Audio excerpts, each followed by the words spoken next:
네, 반갑습니다. 주 안에서 사랑하는 수영교회 중고 SFC 여러분, 10월 4일 10월 첫째 주 예배로 우리 온라인 예배로 모인 우리 중고동문 친구들 주님의 이름으로 환영하고 축복합니다.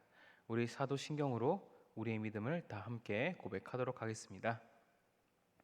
나는 전능하신 아버지 하나님 천지의 창조주를 믿습니다. 나는 그의 유일하신 아들 우리 주 예수 그리스도를 믿습니다.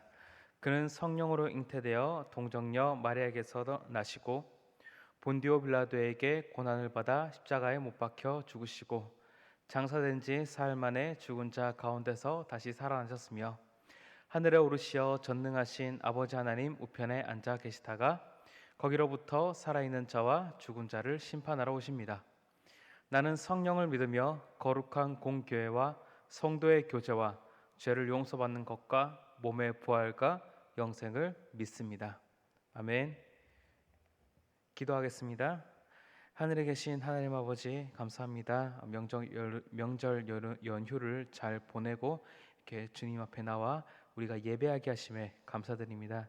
이 온라인 예배 가운데 온라인 예배로서 각자 초소에서 예배드리는 우리 친구들 각 가정 가운데 성령 하나님께서 함께하여 주셔서 예배 가운데 은혜가 더욱 넘치게 하여 주시옵소서. 우리 친구들이 하루속히 현장에서 모여서 예배드린 날을 주님께서 예배하여 주시고 하루속히 이 땅 가운데 코로나 바이러스가 떠나갈 수 있도록 하여 주시옵소서. 이 모든 말씀 우리 주 예수 그리스도의 이름으로 기도드리옵나이다. 아멘. 네, 성경 말씀 보겠습니다. 성경 말씀은 사도행전 3장 42절입니다. 사도행전 3장 42절입니다. 죄송합니다. 2장 42절입니다. 파워포인트에 있는 것 말고 2장 42절 읽으면 되겠습니다. 네, 봉독하겠습니다. 그들이 사도의 가르침을 받아 서로 교제하고 떡을 떼며 오로지 기도하기를 힘쓰니라. 아멘. 자, 오늘은 사도신경 중 성도의 교제를 믿습니다. 이 부분에 대해 말씀을 나누고자 합니다. 세상에는 많은 모임이 있습니다. 학교 모임도 있을 것이고 동창회 모임도 있을 것이고 또는 친목회, 동아리 이런 여러 가지 모임들이 있습니다. 이 모임 안에서 나름대로의 교제가 있죠. 서로 같이 대화를 나누거나 정보를 주고받거나 또는 식사 모임 같은 것들 한단 말이죠. 교회도 이런 게 있어요. 교회도 교제를 한단 말이에요. 교회에서도 서로 대화를 나누거나 같이 식사 모임을 하거나 또는 어떤 정보를 필요한 정보를 주고받고 그렇게 합니다. 이때 이런 질문이 떠오릅니다. 그러면 일반적인 모임에서의 교제 그리고 또 교회라는 공동체에서의 교제 이 두 가지 교제는 차이가 무엇일까요? 차이가 무엇일까요? 제가 아까 이야기한 서로 돕고 식사하고 여기서 끝나면 적어도 이 교제라는 영역에서 교회랑 세상이랑 다를 것이 없잖아요. 교회의 교제와 세상의 교제가 만약 다를 것이 없다면 굉장히 큰일입니다. 세상에서의 교제는 만약에 자기 형편이 안 되거나 이해타산이 안 맞거나 시간이 안 맞거나 여건이 안 되면 얼마든지 그 교제 모임에 가지 않아도 되고 그 교제를 끊으면 됩니다. 하지만 교회는 그러면 안 되잖아요. 그렇죠? 물론 교회도 안에서 갈등이 일어날 수 있어요. 사도 바울도 이제 바나바랑 싸워가지고 갈라졌잖아요. 하지만 바울과 바나바가 다시 화해했다는 것을 이제 성경을 보면 알 수 있는데, 그렇다면은 교회의 교제는 세상의 교제와 다른 뭔가가 있기 때문에 이 둘이 계속해서 원수지간으로 싸우지는 않는단 말이에요. 나중에 화해했을 거란 말이죠. 여기에 대한 비밀이 바로 성도의 교제를 믿습니다. 이 고백에 담겨 있어요. 오늘은 교회에서 말하는 교제가 무엇인지, 사도신경에서 고백하는 교제가 무엇인지 성경 말씀을 통해 한번 살펴보고자 합니다. 본문이 우리에게 주는 첫 번째 교훈은 사도의 가르침으로 인해서 공동체가 형성된다는 거예요. 공동체가 생긴다는 거예요. 오늘 본문의 배경이 뭐냐면 예수님께서 승천하신 이후에 120명의 성도들이 마가의 다락방에서 성령을 받고 베드로가 설교를 한 직후에 3천 명이나 되는 사람들이 신도가 되는 그런 장면입니다. 이런 일이 일어난 결과 그 3천 명의 사람들이 사도의 가르침을 받아 서로 교제하고 떡을 떼며 오로지 기도하기에 힘썼다라고 나옵니다. 이 본문을 조금만 더 정확하게 번역하면 이렇습니다. 그들이 힘쓰니라. 사도들의 가르침을 받는 것과 서로 교제하며 떡을 떼는 일과 기도하는 일에, 이게 조금 더 정확한 번역입니다. 이 구절의 구절을 살펴보면 세 개로 나눌 수 있는데, 첫 번째는 사도들의 가르침을 받는 것, 두 번째는 교제하며 떡을 떼는 것, 세 번째는 기도하는 것.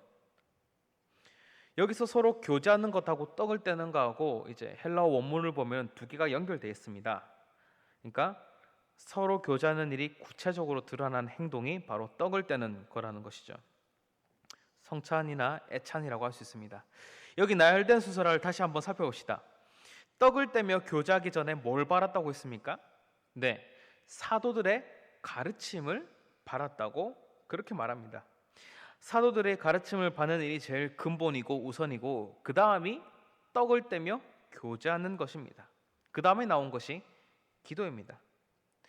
우리가 생각하기에 성도들끼리 교제하는 것보다는 하나님께 기도하는 게 더 중요한 것 같은데, 이 구절에서는 떡을 떼며 교제하는 것이 기도하는 것보다 앞서 있습니다. 물론 뭐 교제가 중요하냐 기도가 중요하냐 뭐 이런 얘기를 하려고 하는 건 아닙니다. 그런데 때로는 교제하는 일이 기도보다 더 중요할 수 있습니다. 눈앞에 있는 사람하고도 교제가 안 되는데 어떻게 눈에 안 보이는 하나님하고 기도하고 교제를 하겠습니까? 세 가족이 교회 맨 처음 온다고 생각해 보세요. 그 세 가족이 하나님하고 대화를 먼저 할까요? 사람하고 대화를 먼저 할까요? 이런 걸 생각해 보면 기도가 항상 반드시 교제보다 더 중요하다, 이렇게 말할 수는 없다는 거예요. 하지만 분명한 것은 있습니다. 교제와 기도 이전에 언급된 것이 바로 사도들의 가르침을 받는 일입니다. 사도들의 가르침을 받는 것이 제일 기본입니다. 사도들의 가르침이 있어야 교회라는 공동체가 성립이 되는 거예요. 에베소서 2장 20절에 교회는 어디에 세워졌다고 말합니까? 보면 사도들과 선지자의 터 위에 세워졌다고 말합니다. 구약의 선지자의 가르침을 계승하고 발전시킨 사도들의 가르침 위에 교회가 세워집니다. 이 사도들의 가르침은 곧 뭐예요? 이 사도들의 가르침은 어떤 분의 가르침입니까? 예수님의 가르침이죠. 제가 설교할 때 사도들의 가르침이라고 얘기한 것은 무조건 예수님의 가르침입니다. 이 사도적인 가르침이 있어야 무슨 공동체가 생깁니까? 네, 교회 공동체가 생깁니다. 이 교회에 소속된 사람들을 우리는 성도라고 부릅니다. 성도라고 부르죠.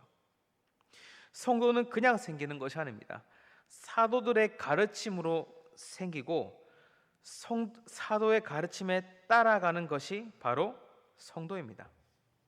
그런데 지금은 사도가 있을까요, 없을까요? 네, 지금은 사도라는 직분이 없습니다. 교회 직분은 크게 두 가지 종류가 있는데, 첫 번째는 특정직이라고 하고, 그리고 두 번째는 항존직이라고 합니다. 특정직은 뭐냐면은 하나님께서 일정한 시기에 제한해서 세우셨던 직분을 우리는 특정직이라고 합니다. 선지자나 사도나 이런 것들이 바로 특정직이죠. 항존직은 뭡니까? 교회에 항상 있어야 되는 직분을 항존직이라고 합니다. 목사, 장로, 집사, 항존직이라고 합니다. 사도는 특정직입니까? 항존직입니까? 네, 사도는 특정직입니다. 그러면 지금은 사도가 있습니까? 없습니까? 네, 없어요. 없습니다. 그러면 우리는 사도들의 가르침을 어디서 찾을 수 있습니까? 1차적으로는 사도들이 수집하고 작성한 성경을 통해서, 이게 성경이 하나님의 영감으로 된 말씀이죠. 이것을 통해서 사도들의 가르침을 우리가 읽을 수 있습니다. 신약 성경은 사도들이 적었고 구약 성경은 구약 시대 선지자들이 썼는데, 사도들이 수집하고 이건 하나님의 말씀입니다라고 인정한 거예요. 이 성경이 1차적으로 사도들의 가르침이라고 할 수 있습니다. 그리고 지난주에 배웠는데 사도신경이나 니케아 신경이나 웨스트민스터 대서열의 문답 신앙고백서 같이 우리 신앙의 선배들이 사도적인 가르침을 잘 정리한 문서들이 있습니다. 이게 성경 다음으로 중요한 사도적인 가르침입니다. 그래서 지금 사도는 없지만 사도적인 가르침은 아직 남아서 우리에게 전수되고 있습니다. 이렇게 전수된 가르침 위에 세워지는 공동체가 뭐라고요? 바로 교회입니다. 우리가 성도의 교제에 대해 이야기할 때 중요한 게 뭐냐면 성도가 모여서 교제를 하는데 이 성도라는 공동체가 교회라는 공동체가 어떤 공동체인지 살펴보는 게 중요해요.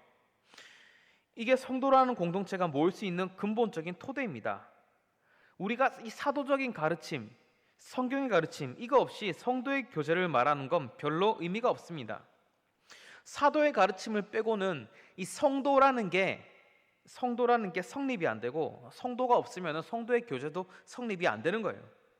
교회가 말씀 없이 교제만 있으면 이건 그냥 세상의 동아리랑 똑같은 거예요. 예수님이 베드로 위에 교회를 세운다고 할 때 베드로가 가진 사도적인 가르침 위에 교회를 세운다고 하는 거거든요. 이게 없으면 교회가 있을 수 없습니다. 교회가 아닌 거예요. 자, 사도적 가르침 위에 교회가 세워진다고 했어요. 이 교회의 멤버를 성도라고 합니다. 이 성도는 교회에서 개별적으로 개인적으로 존재하는 것이 아니라 서로 교제하며 공동체적인 존재로 존재합니다. 우리는 이 사도신경을 통해서 성도의 교제를 믿습니다 라고 고백해요. 성도의 교제를 믿는다고 하는 것은 성도들의 교제가 세상에 있는 그 어떤 친교 모임과는 다르다는 것을 의미합니다. 그러니까 우리가 성도의 교제를 믿습니다 하고 이 고백을 하는 거예요. 성도의 교제를 믿는다는 건 우리가 예수 그리스도 안에서 한 몸이라는 것을 믿는 거예요. 우리가 예수님을 믿는 순간 어떤 일이 일어나느냐 하면 우리가 예수님의 몸이 됩니다. 이거를 이제 신학적인 용어로 연합이라고 해요. 예수님께서 교회의 머리이시고 교회는 예수님의 몸이니까 예수님을 믿으면 우리가 교회에 속하게 되는 거고 우리는 예수님의 몸이 되는 거예요. 그러니까 교회에서 우리가 지체가 된다, 지체다 이런 말을 많이 쓰죠. 우리는 예수님 안에서 한 몸이고 지체라는 거예요. 성도의 교제를 믿는다는 건 우리는 예수님의 몸이고 하나이기 때문에 서로 섬긴다는 거예요. 제가 드럼 치는 걸 좋아하니까 드럼 치는 걸로 예를 들면 드럼을 치려면 온몸이 필요한데 오른손으로는 일정하게 박자를 쳐줘야 되고 또 오른발하고 왼손으로는 각자 또 맡은 박자를 쳐줘야 됩니다. 또 왼발로는 끊임없이 이렇게 템포를 밟아줘야 드럼을 리듬을 일정하게 칠 수 있다는 거예요. 이렇게 두 손과 두 발이 적절하게 서로를 섬길 때 음악에 필요한 리듬이 나온다는 거예요. 만약에 오른손이 리듬을 아무리 잘 쪼개도 왼손이 없으면은 연주가 굉장히 어설플 거예요. 그러니까 왼손이 오른손을 잘 섬기는 거예요. 드럼에서 말하면. 교회도 마찬가지입니다. 성도의 교제는 서로가 서로에게 각자가 가진 은사로 섬기는 거예요. 이게 바로 교제입니다.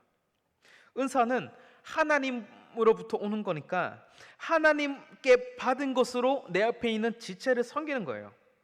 말 그대로 하나님의 사랑을 전달하는 거죠. 이런 식으로 서로가 서로를 섬길 때 각자의 선율이 모여서 웅장한 오케스트라를 연주하는 것처럼 더욱더 교제가 아름다워지고 풍성해지는 것입니다. 그런 의미에서 자기가 좋아하는 사람하고 어울리는 것은 이제 완벽한 교제라고 할 수 없습니다.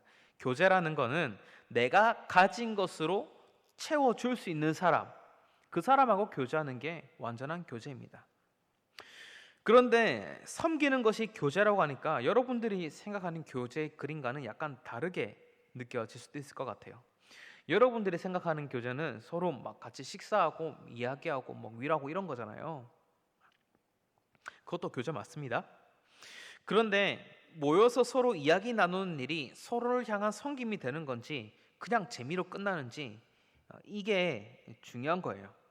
이게 중요한 거예요. 물론 재미도 중요하지만 서로 모여서 이야기를 하더라도 서로 주님 안에서 위로하고 기도 제목을 나누고 이렇게 되면 좋겠죠. 이 교제가 예배 순서에도 그대로 드러나고 이 교제가 예배 순서에도 자리매김하고 있는데 이 예배는 그냥 아무렇게나 순서를 만들어 놓은 게 아닙니다. 이 예배 순서 자체에도 의미가 있고 신앙 고백이 있는 거예요. 진짜 좋은 신학은 책상에 앉아서 막 공부하는 신학이 아니라 이 예배를 통해서 배우는 신학이 진짜 제대로 된 신학입니다. 왜냐하면은 이 신학이라는 게 예배 현장에서 나왔거든요. 어쨌든 성도의 교제가 서로 섬기는 게 예배 어디서 나왔을까요? 첫 번째로 성찬식입니다. 강도사님, 성찬식은 예수님 죽으신 거, 돌아가신 거 뭐 기념하는 그런 거 아니에요? 네, 맞습니다. 이게 교제랑 무슨 상관일까요? 이게 교제랑 상관이 있습니다. 성찬식은 예수님께서 죽으신 것만 기념하는 것이 아니라 성도의 교제를 의미하기도 합니다. 예수님께서 죽으시기 전날에 포도주와 떡을 나누실 때 포도주를 뭐라고 하셨습니까? 네, 예수님의 피라고 하셨습니다. 떡을 무엇이라고 하셨습니까? 예수님의 살이라고 하셨어요. 우리는 믿음으로 떡과 포도주를 먹으면 떡과 포도주가 마치 예수님의 피와 살처럼 우리 영혼을 더욱더 강하게 하는 거예요. 그리고 예수님의 피와 살을 함께 먹은 공동체는 우리가 예수님 안에서 한 몸이라는 것을 고백하게 됩니다. 제가 학교 다닐 때 이제 성찬식을 실습한 적이 있었는데 이런 문구가 있었습니다. 이제 빵을 찢을 때 하는 멘트가 있거든요. 어떤 멘트가 있었냐면은 이렇게 딱 찢으면서 흩어진 밀이 한 빵을 이루듯이 우리도 하나 되게 하소서라는 이런 멘트가 이런 문구가 교회 역사적으로 성찬식을 인도할 때 사용되었습니다. 그러니까 교회 역사적으로 성찬식은 우리가 같은 예수님의 피와 살을 먹었으니 우리는 예수님 안에서 한 몸이라고 고백하는 의미가 있었던 거예요. 우리는 성찬식을 통해서 우리가 한 몸이라는 것을 고백하고 교제하는 거예요. 그러니까 성찬식이 굉장히 중요한 것이죠. 두 번째로 예배에서 교제가 드러나는 것은 바로 헌금입니다. 이건 또 무슨 얘기일까요? 헌금은 하나님 앞에 예물을 드리는 건데. 네, 이것도 맞아요. 헌금은 하나님 앞에 드리는 거 맞습니다. 하나님께 우리에 대한 신앙 고백이 돼요, 헌금이. 하지만 반면에는 헌금은 이웃사랑의 정신이 있습니다. 사도행전 11장 28절에 보면 아가보라고 하는 선지자가 당시에 큰 흉년이 생길 거라고 예언을 합니다. 이때 부조를 하죠. 그리고 고린도후서 9장을 보면 성도를 섬기는 일에 연보를 한다고 하는데 이게 헌금입니다. 이렇게 성경에서 나타난 것처럼 헌금에는 이웃사랑의 정신, 교제의 정신이 있습니다. 그리고 우리는 단순히 교회의 물질을 봉헌하는 것을 넘어서서 이 세상에 대해서 내 삶을 빛과 소금으로 드리면서 이 세상에 대해서 나의 삶을 헌금하는 그런 데까지 나아가야 한다는 것입니다. 내 삶을 세상의 빛과 소금이 되는데 사용하며 세상을 섬겨야 하는 거예요. 이게 여러분하고 불신자의 차이입니다. 불신자는 세상으로부터 모아서 자기 자신을 채우지만 우리는 하나님으로부터 받아서 세상에 나눠주는 그런 것이 바로 우리 성도입니다. 교회 안에서 교제가 가능할 때 세상에게도 우리가 베풀 수 있다는 것이죠. 자, 어쨌든 우리가 예배를 드리는 것은 하나님께만 이렇게 올려드리는 그런 측면도 있지만 이 예배 자체에 서로에 대한 섬김, 교제가 있습니다. 그래서 하나님을 예배하는 사람은 나만 열심히 예배드려서 구원받아야지 이게 아니라 사람을 사랑하는 그런 사람이 되는 거예요. 예배하는 사람은 사람을 사랑하는 사람인 거예요. 예배하는 공동체는 서로 섬기며 교제하는 공동체라는 것입니다. 예배에 하나님 사랑뿐만 아니라 이웃 사랑이 드러나고 최종적으로 이 모든 것이 궁극적으로 하나님께 영광이 된다는 것입니다. 이 과정에서 성도의 교제가 굉장히 중요하다는 거예요. 자, 설교를 마무리하겠습니다. 오늘 본문에서 우리는 초대교회가 힘쓴 것 세 가지를 봤는데, 첫 번째가 사도들의 가르침을 받는 것이고, 두 번째가 떡을 떼며 교제하는 것이고, 세 번째가 기도하는 것이었습니다. 그런데 여기 교제하며 떡을 떼는 것 이전에 사도들의 가르침을 받는다는 이야기가 나와요. 이게 무슨 뜻일까요? 교회는 서로 교제하는 공동체지만 그 근본 밑바탕은 사도들의 가르침이라는 거예요. 우리가 예수님을 믿고 예수님을 믿는 믿음 가운데 우리가 예수님 안에서 한 몸이라는 이 전제가 있을 때 우리가 성도의 교제가 가능하다는 것이고, 성도의 교제를 믿습니다 라고 고백할 수 있다는 것입니다. 우리가 예수님 믿는 믿음을 말하지 않는데, 이런 신앙 고백이 안 되는데, 이런 사도적 가르침이 없는데 어떻게 예수님 안에서 한 몸 되는 교제를 이룰 수 있겠습니까? 이야기입니다. 신앙 고백이 우선이고 그 다음이 교제입니다. 그리고 이 신앙 고백, 이 사도적인 가르침 위에 세워진 교회는 교제하는 공동체입니다. 교제는 서로 섬기는 거예요. 교회가 정말 사도적인 가르침 위에 세워졌으면 그게 교제로 나타나야 합니다. 예수님을 믿는다면 우리 모두가 예수님 안에서 한 몸이라는 것까지 믿어야 하는 거예요. 우리는 예수님의 지체이기 때문에, 예수님의 몸의 각 부분이기 때문에 서로 섬길 수밖에 없습니다. 이 교제가 예배 순서 중에 어디서 드러난다고 했습니까? 네, 맞습니다. 성찬과 헌금입니다. 우리는 성찬을 통해 우리가 주님 안에서 하나님을 고백하고, 헌금을 통해 이웃사랑의 정신을 실천합니다. 사랑하는 중고등부 친구 여러분, 우리는 예수님 안에서 모두가 한 몸임을 믿고 서로가 서로를 섬기며 교제하는 그런 공동체, 그런 교회의 지체가 되길 주님의 이름으로 축복합니다.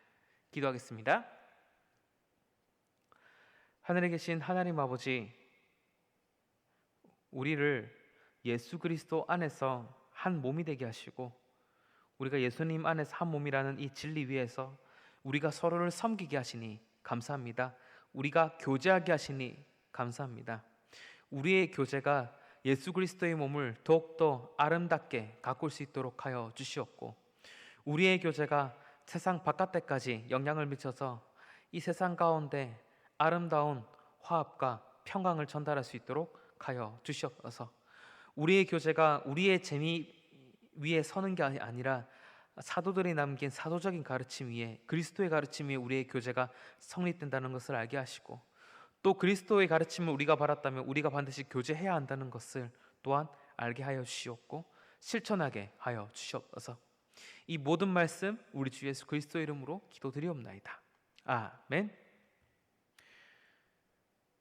네, 이제 우리 주기도문으로 예배를 마치도록 하겠습니다. 하늘에 계신 우리 아버지여, 이름이 거룩히 여김을 받으시오며 나라에 임하옵시며 뜻이 하늘에서 이룬 것 같이 땅에서도 이루어지이다. 오늘날 우리에게 일용할 양식을 주옵시고, 우리가 우리에게 죄 지은 자를 사하여 준 것 같이 우리 죄를 사하여 주옵시고, 우리를 시험에 들게 하지 마옵시고 다만 악에서 구하옵소서.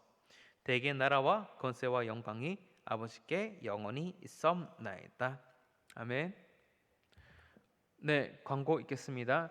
랜선 낭독 대회, 오늘 안에 여러분들 점수를 다 채점해서 그렇게 시상을 하도록 하겠습니다. 앞으로도 간혹 생기는 중고등부 행사에 많은 관심 가져주시고, 또 늘 말씀과 기도를 가까이 하는 우리 중고등부 학생들이 되시길 바랍니다.